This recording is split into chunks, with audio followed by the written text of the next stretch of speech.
비하와 비하까지 여러분의 사진쌤 손영입니다. 안녕하셨나요? 사진은 가장 현대적인 예술입니다. 왜? 바로 과학기술에 의한 예술이기 때문이죠. 과학기술의 발달로 대단히 자동화되었고요. 또 사람의 눈에 가깝게 무엇인가를 표현하려고 사진기는 참 많이 발전이 되었습니다. 표지 사진에서 보면요, 심도가 다른 두 사물이 있습니다. 아마도 꽃잎이겠죠? 분홍색 꽃잎의 아슴푸레한 그런 모습이고요. 다른 하나는 초록 나뭇잎의 모습입니다. 이렇게 심도와 노출로 인해서 사람이 보는 것과 보지 못하는 것을 카메라는 보여줍니다. 사람의 눈은 5억 화소라고 해요. 디지털 카메라가 1만 화소에서부터 시작이 됐습니다. 그때는 물론 흑백 시대였고요. 지금 우리의 기술 발전 후 억대의 화소로 왔어요. 사람의 눈에 가까운 그 5억 화소라는 것은 심도에 관한 것이기도 합니다. 심도를 결정하는 것은 바로 조리개 값입니다. 조리개는 F 값으로 나타나지요. 조리개의 숫자가 낮아지면 바로 심도가 얕아지는 것이에요. 얕아진다는 건 아웃포커스가 많이 된다는 것이고요. 심도가 높아진다. 그것은 F 값이 커진다는 것. 그만큼 심도가 깊어져서 골고루 대단히 선명하게 보인다는 것이죠. 여기서 보면 이거 LED 장미인데요. 이 노란색 LED 장미가 앞에 있는 것, 그 선이 명확하게 드러나는 반면 뒤에 있는 LED 장미도 빛의 무리같이 다 뭉개져서 나오죠. 이 사진은 F 값을 높게 설정한 사진입니다. 바로 심도를 깊게 찍었다는 거예요. 우리가 처음 사진을 배우기 시작하면 그 아웃포커스에 대단히 많이 신경을 쓰게 되죠. 왜냐하면 아웃포커스 된 사진이 왠지 잘 찍은 사진 같거든요. 처음에 우리가 심도를 공부하는 이유는 조리개에 대한 이해 때문에 공부를 하기도 하지만 심도가 깊어야 될 사진이 있고 심도가 낮아야 될 사진이 있어요. 그런 사진들을 잘 파악을 해서 내가 찍는 사진의 표현력을 높이기 위한 것입니다. 심도를 깊게 찍는 거는 아주 간단해요. 좀 멀리서 찍고요. 조리개 값을 높이면 돼요. 그 반대로 심도를 얕게 찍는 방법, 아웃포커스를 잘 하는 방법은 뭘까?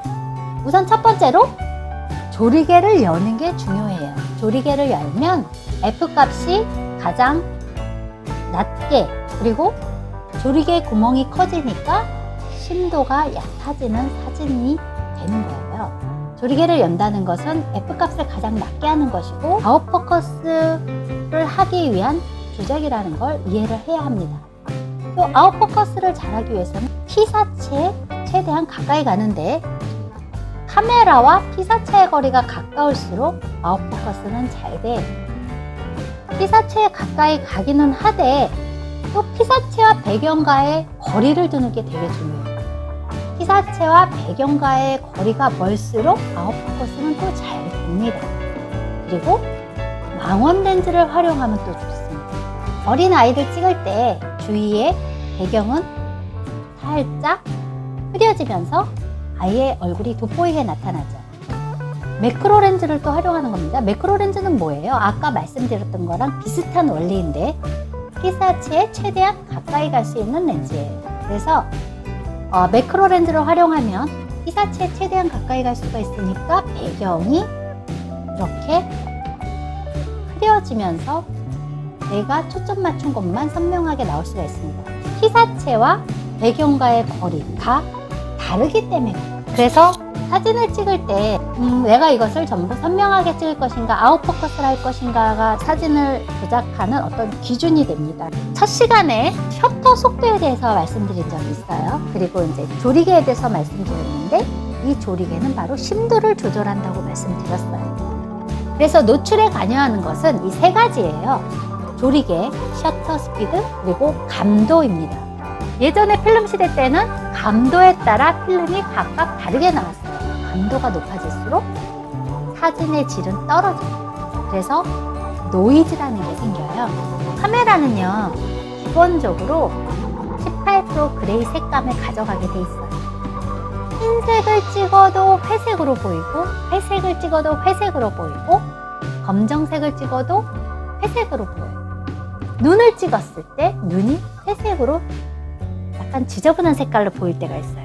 노출 오버로 찍습니다. 바로 0보다 더 윗단계 한 2스톱 또는 3스톱 위로, 그렇게 찍어야 흰색이 흰색으로 나와요. 검정색을 검정색으로 찍으려면 2스톱이나 3스톱 더 어둡게 가야 검정색이 검정색으로 나오게 돼 있습니다. 노출은 기본적으로 적정 노출이 없다 라고 생각하셔야 돼요. 내 눈이 말하는 적정 노출을 찾으셔야 해요. 셔터 속도가 빠를수록 조리개는 좀 열어야 하고요. 셔터 속도가 느릴수록 조리개는 좀 닫아야 내가 원하는 적정 노출을 찾을 수가 있어요. 조리개와 셔터 속도와 감도의 상관관계를 보시면서 노출 조절을 하실 필요가 있습니다. 감도는 가능한 한 최대한 낮게 설정하는 것이 맞습니다. 이 사진은요, 셔터 속도를 느리게 해서 그 궤적은 잔상을 남게 하여 찍은 사진입니다. 셔터 속도를 느리게 하고 인위적으로 사진기를 흔들어서 나무가 흔들리면서 왠지 귀신이 나올 것 같은 그런 느낌이 나는데, 그런 느낌을 살릴 수 있는 사진이고요. 이거는 삼각대가 없는 상태에서 밝기를 확보하기 위해서 감도를 높인 거예요. 지글지글한 그 느낌을 살리기 위해서. 감성이 좀 다른 사진으로 느껴지지 않나요? 이 새벽에 찍었는데 이렇게 환하게 나올 수 있었던 것은 셔터 속도도 느리게 했지만 감도를 많이 높여서 찍었어요. 이 노이즈 효과를 살리려고 찍은 사진입니다. 노출을 이야기하면 측광을 얘기하지 않을 수가 없어요. 노출이 뭐예요? 빛이 많고 적은 정도를 노출값으로 정하죠.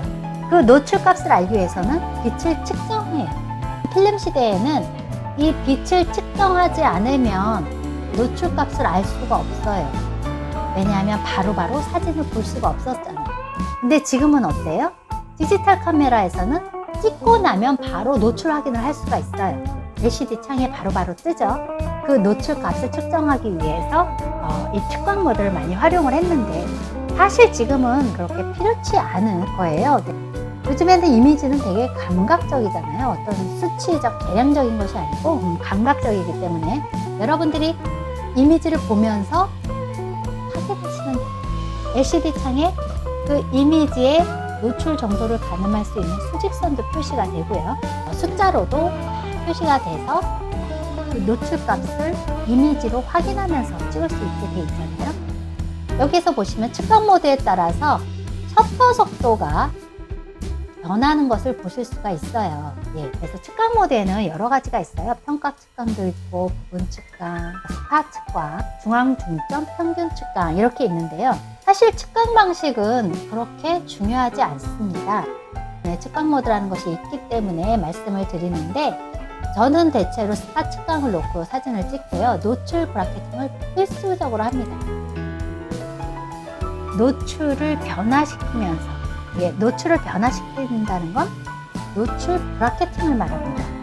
브라켓팅이라는 건 수준별로, 단계별로 노출을 조절하여 이미지의 노출값을 얻는 것인데, 브라켓팅을 아주 촘촘하게 단계별로 조절을 하다 보면 내가 가장 원하는 밝기의 사진을 얻을 수가 있어요.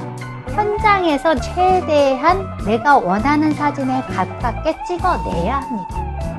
그래야 이미지 보는 눈도 트이고 원하는 사진을 찍어낼 수가 있어요. 가능하면 그 현장에서 브라켓팅을 많이 하시는 게 좋습니다. 측광에 상관없이 어떤 측광이 되었던 브라켓팅을 통해서 충분히 극복할 수 있는 노출이거든요. 측광은 스팟으로 하되 꼭 노출 브라켓팅을 하여라 라고 말씀드릴 수가 있습니다. 수준별로 노출을 조절하는 것을 브라켓팅이라고 합니다. 노출을 조절하는 방법은 여러 가지가 있는데, 첫 번째, 조리개로 조절할 수가 있고요. 두 번째, 셔터 속도로 조절할 수가 있고요. 세 번째, 감도로 조절할 수가 있습니다. 제가 먼저 셔터 속도를 선택했느냐 아니면 조리개를 선택했느냐에 따라서 나머지 가지고 감도와 셔터 속도 또는 조리개와 감도를 가지고 노출 조절을 합니다. 지금까지 수고하셨습니다. 카메라로 한번 조작을 해보시고 복습을 한번 해보시길 바래요. 그럼 다음에 만날 때까지 안녕!